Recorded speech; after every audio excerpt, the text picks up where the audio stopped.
دونك البلديه يحكمها اولادها.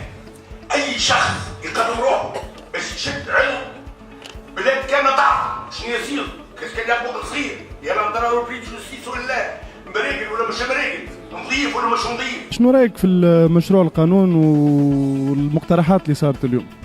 مشروع القانون هو مالوريزمون المشروع هذا يقولش عليه مسطر، ثنيه مسطره وتقول لك انت حر وحدد لك ويسك تعمل هكا ويسك تعمل هكا وتعمل هكا ويتكلموا على الديمقراطيه.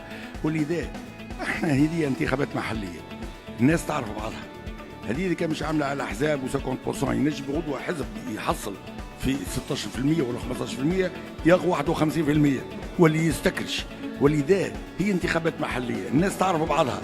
ولذا يلزم اما على الافراد ولا على الباناشاج، معناتها يختار كل الواد يعرف في القائمه هذه 3 من الناس باهيين، يختار 3 من الناس باهيين، مش مجبور باش ياخذ البقيه اللي هي تنجم تكون ما تخدمش البلاد ولا عندهم ظروفهم اخرى لانهم ينتميوا لحزب من الاحزاب.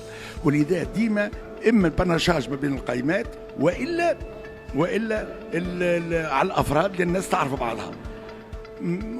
ويولي اللي يدخل المجلس البلدي كان اللي عنده الكفاءه واللي هو متطوع باش يخدم البلاد، متطوع باش يخدم البلاد.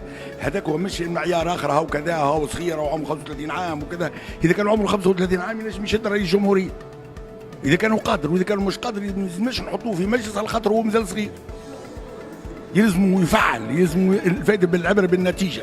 ولذا يلزموا القانون هذا يتحور ويتبدل وما يوليش مسطره نسطروها من الاول. وهذاك هي تدخلات الكل اللي صارت ماشيه في المنهج هذا. واذا كان غدوه يخرج القانون كما خرج يولي سمع الله.